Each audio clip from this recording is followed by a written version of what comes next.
Bon appetit! Happy Halloween! Welcome to the Hotline. I cannot keep that up for very long. It's Thursday, it's Halloween, it's 10 o'clock. It's time for the Hospitality Hotline. Thank you so much for being here. I am dressed up as the one and only, the incomparable Julia Child. And today, the Hospitality Hotline is all about dietary restrictions, food allergies, all the social questions that come with that hot topic. And I have 4 outstanding questions that have been submitted that I'm so excited to answer and navigate with you. And I think this is our 4th hotline. Is that right? Our 4th? Yeah, it's our 4th hotline. And an interesting theme is emerging regardless of the topic. And I wanted to start there today. It seems like with every question and every topic, when I think through how I would answer it, the first thing that goes through my mind is, well, it depends. And I want us all to keep that in mind as we ask these questions. I think I said this last week when we were talking about new baby hospitality, like, it depends. There's not a one answer fits all for every situation. So what I'm gonna do today is I'm gonna answer these questions the best I know how, but I want you to keep in mind, like, it totally depends on so many variables about each specific situation. So with that in mind, and with our heart for hospitality engaged, and with our inflatable roast chicken ready, let's dive in. Okay, question number 1.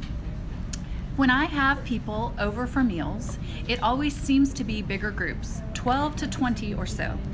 Could you recommend some meal ideas, especially low prep, more bang for your buck, and adaptable for food allergies? What a great question. And I find myself in the same boat. Our family, my husband and children, that's 6 people right out the gate. So if we are having someone else over, it does not take very much to get to what feels like this just big group. Like all of a sudden we're 2 tables in and standing room only. So sometimes you're going to be hosting large groups. And this is always my game plan. When that number starts to get high, you need to consider the seasonality of what I'm about to suggest. But my game plan is, in hot weather seasons, start and center everything around a main dish salad. And in the cold weather seasons, center your menu around a soup or stew or chili. Why? Let's talk about why. Both of those options, main dish salad, soup, stew, chili, are very easy to scale. Meaning, if you are making chili, it's not a lot more trouble to double or even triple your batch of soup, stew, or chili. Same with a main dish salad. If you're buying salad greens and grilling chicken and making dressing and putting toppings on, it's not much more trouble to scale that for a large group and to have 2 big salad bowls instead of 1. Whereas if you were making things like a casserole or a meat with sides and you start to scale that to feed 20 people, that can get logistically overwhelming very quickly, and you find yourself now you're catering this elaborate 3-course meal, and it's too much, and it's a lot to ask of most home cooks and most home kitchens. So that's one reason I love the salad or the soup, stew, chili. The second is both of those are easy to adapt for most, not all, but most dietary restrictions.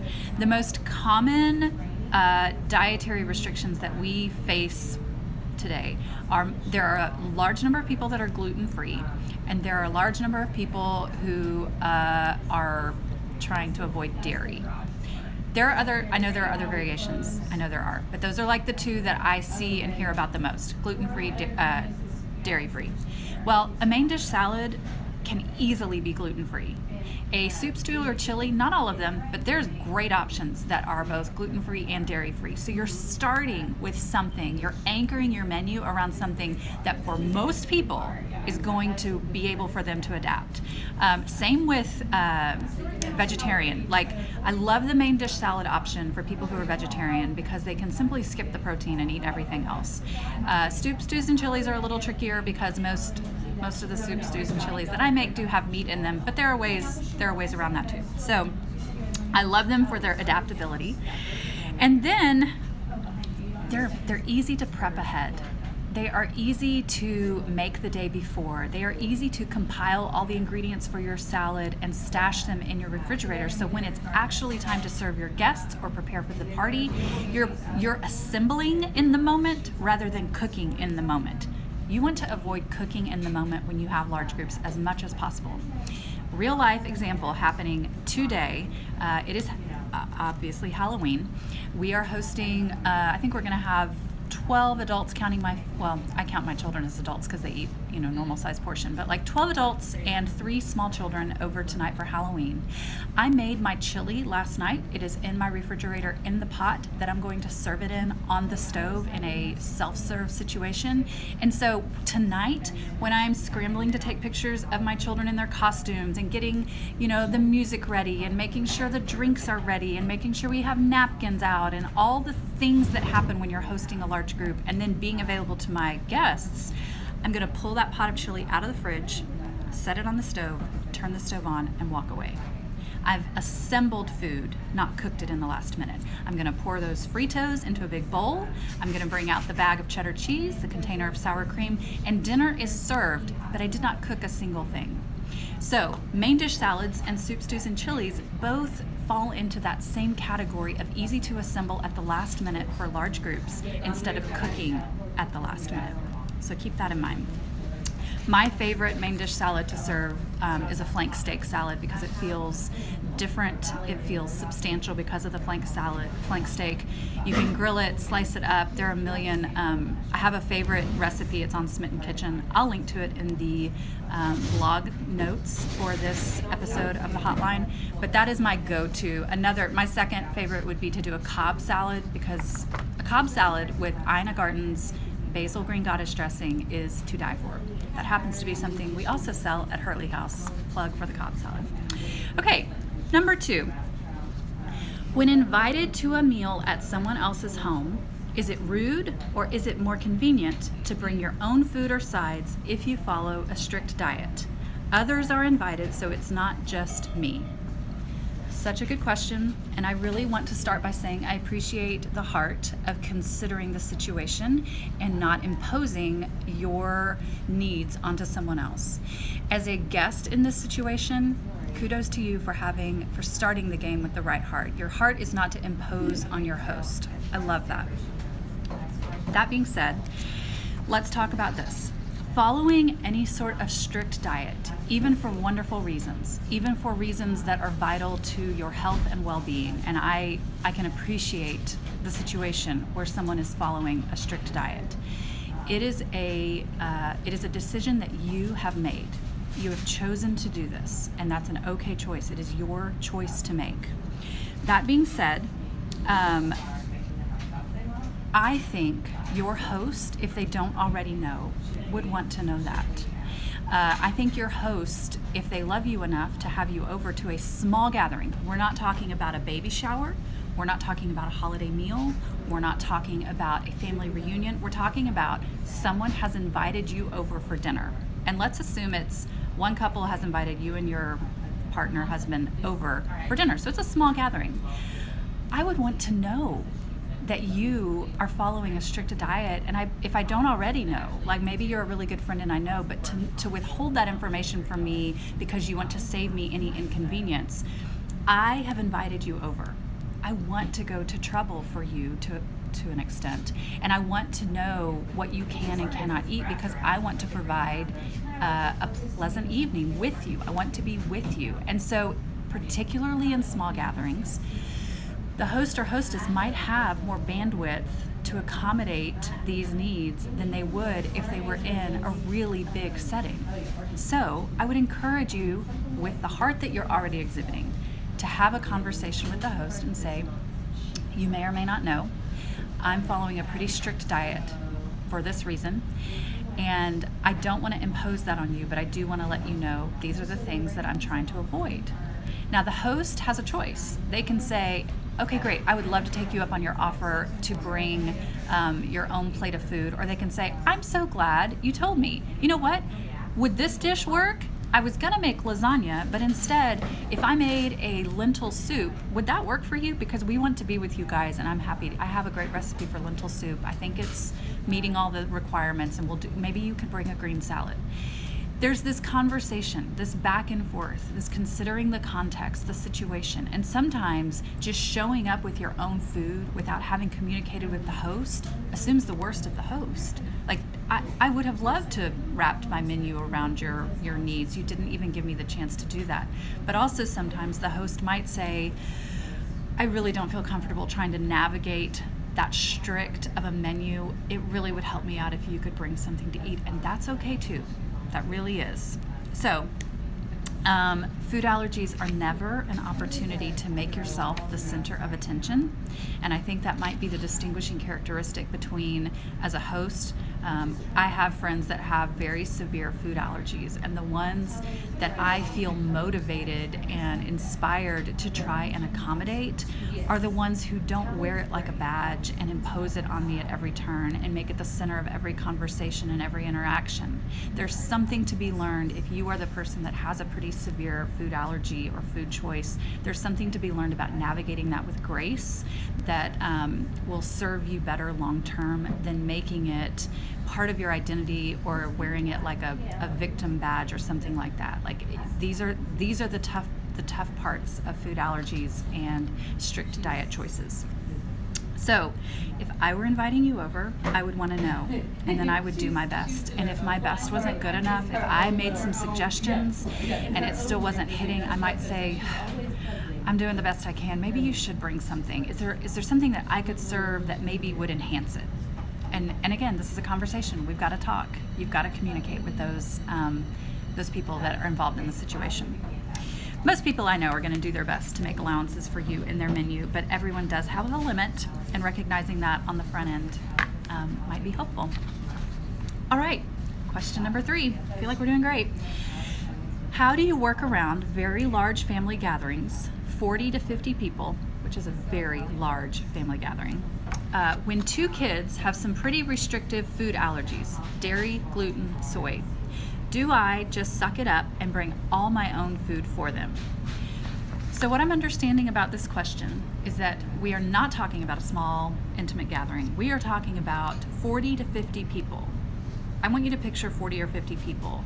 Like, that's almost a small wedding. That's a reception. That is a huge family reunion. That is a large family gathering. I could not accommodate 40 to 50 people in my home. I cannot even accommodate 40 to 50 people in my store. So 40 to 50 people, big party.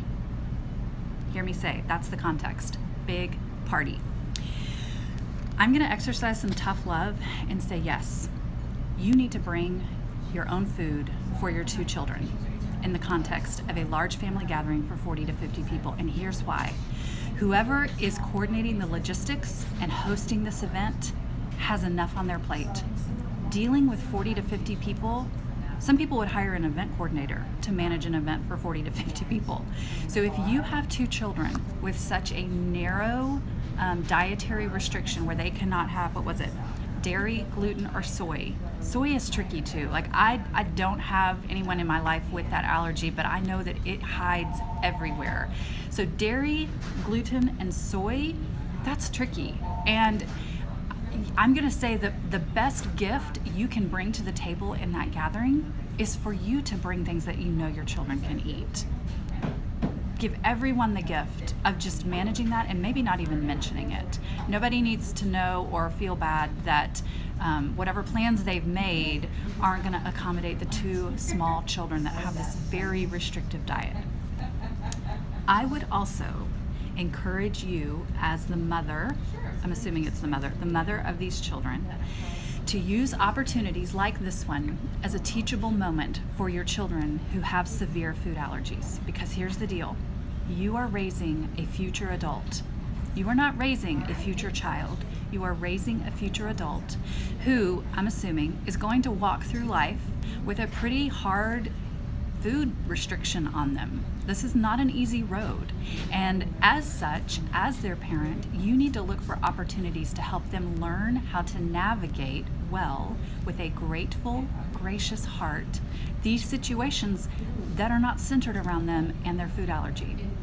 I assume this large family gathering is not a celebration of one of those children. If it were, if the 40 to 50 people gathering were a birthday party for your daughter who has all these allergies, then maybe the menu should reflect that, absolutely. But my understanding is that's not what we're talking about. We're talking about a general gathering of a lot of people. You can see this as a moment to teach them how to center their heart for hospitality and to not make the entire event about them. You can teach them how to navigate a buffet of food and determine whether or not it's something they can or cannot have. You can also teach them how to prepare in advance by bringing snacks or yes foods or things that are on their list and adding that to the things that they have gotten from the buffet. Let's say you go through the buffet without knowing what's going to be served, and they end up with a plate that has maybe some strawberries on it and a little bit of green salad, and you're thinking, well guys, this was all the things from the buffet. These were all the items that we could say yes to. Aren't you glad we packed those almonds and that gluten-free cracker pack? And I'm totally making this stuff up, but aren't you glad that we packed in our bag these snacks, because now we can add a healthy protein and a healthy fat to this menu? Like, you're teaching them how to exist as someone with strict allergies in a social situation. And as a parent, that's a huge responsibility, a huge honor, and that's quite frankly, that's your job, that's your role. You're preparing them for the rest of their life and how they're going to interact with the world and others with these kind of food allergies. So I would say, yeah, the short answer is bring the food that they can eat, but the long answer is, and then walk with them through this and teach them how to navigate this with a heart of hospitality. Okay, last question number 4. How do you accommodate for different diets for a holiday meal, vegetarian, keto, etc., while making the normal things the rest of the family wants without getting overloaded with different dishes to make? Man, this is such an appropriate question for this time of year, and I will say the thing I can't tell from this question is whether or not you are the one that has the different diet. Maybe you're a vegetarian or you're on keto. I can't tell if you're the one on it or if someone who is coming to the holiday gathering is on vegetarian or keto. But either way, I'm going to do my best to answer this with the information that I have. And if you're the one that asked this question and I have missed it completely, oh my gosh, message me or email me. Let's talk it out, because I want to answer the question you're asking. Here's the thing. Let's just get it out there. The holidays are tricky. Holidays are tricky. You get a lot of family in a room. We've got heightened emotions. Got expectations galore. They mostly are centered around food. People walk in with all sorts of food-related issues, food-related choices, preferences, limitations. I mean, it is tricky. Let's all just let that wash over us. No one is doing it perfectly. No one's family has figured this out in a way that you haven't. This is just hard for everybody. Here are some questions that I might ask to clarify the situation.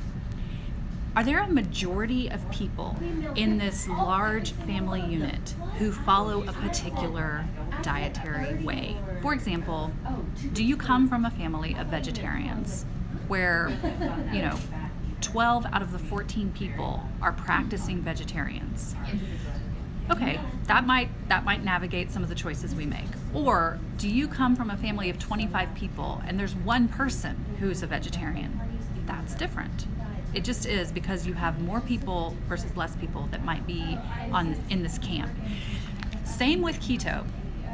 I had a conversation a couple years ago with someone who was kind of like the matriarch of a family, pretty large family. I think there were a husband, wife, and then three children. All the children were married, and all the married people had children. So when they would get together, and they would get together because they were all relatively local, they would get together at this ranch maybe once a month, maybe every other weekend. Anyway, they were gathering pretty frequently. And she was telling me how just about everybody, like all the adults involved, followed a pretty low carb lifestyle. And so she was always looking for ways to make sure they had on hand lots of food that fit that, because no one ate bread and no one ate pasta. And it was basically like salads and vegetables and meats. And that's how everybody, most of the people in that family, that's the lifestyle. Well, that Thanksgiving is going to look a lot different than my Thanksgiving. That Thanksgiving, you might need to, maybe you don't serve stuffing because no one there eats bread. That's okay. But kind of determining the dynamics of the group before you answer this question might be a helpful diagnostic tool.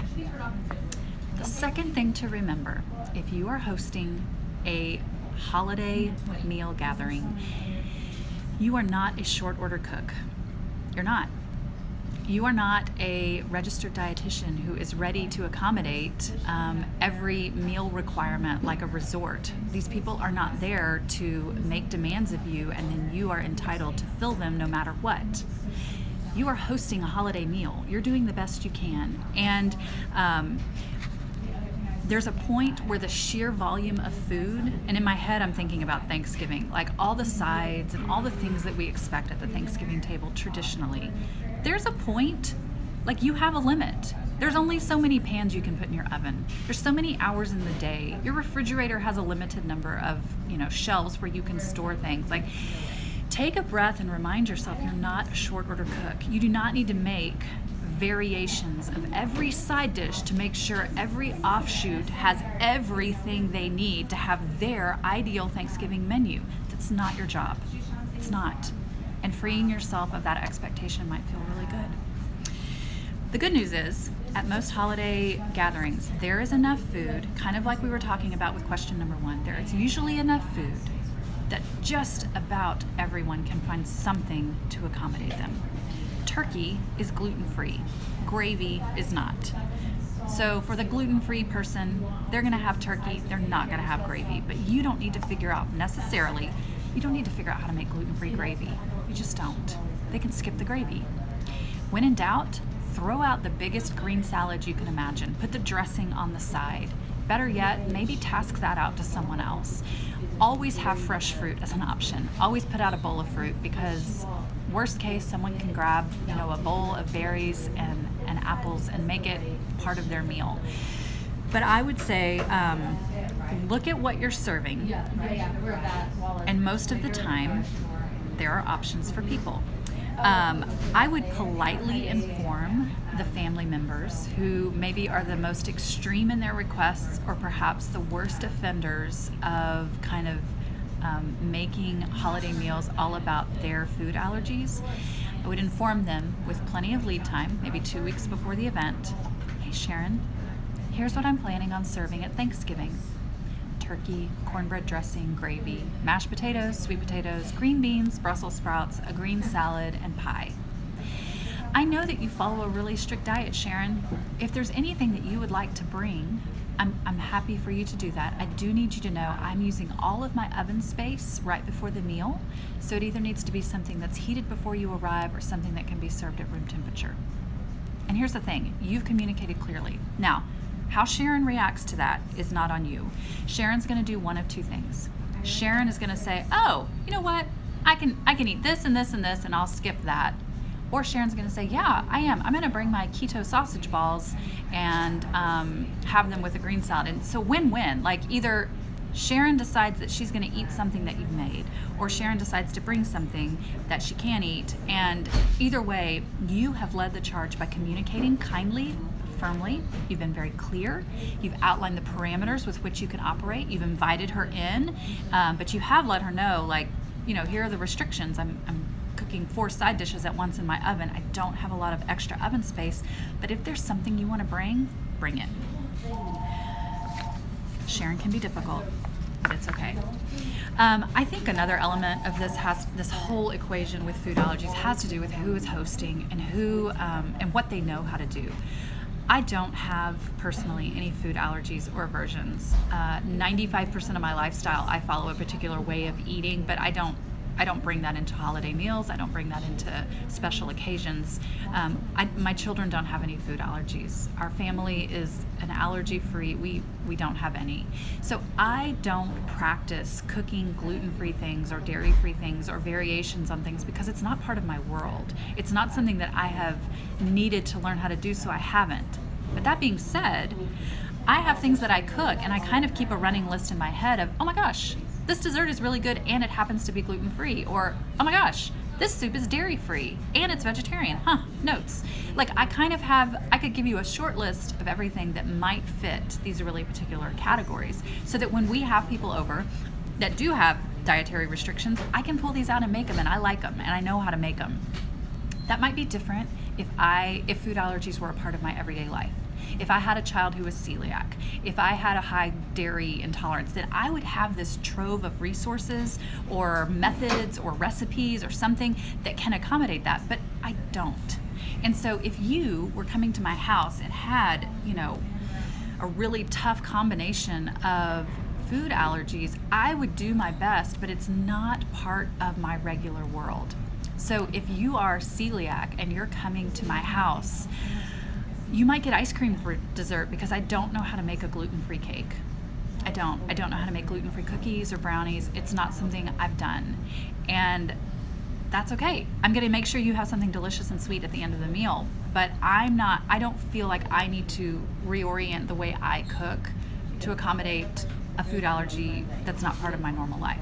So if you are the person with a food allergy, keep that in mind. Sometimes people, your reality is not their reality, and it's really kind to free them of that expectation with like, what, you didn't make gluten-free brownies for me?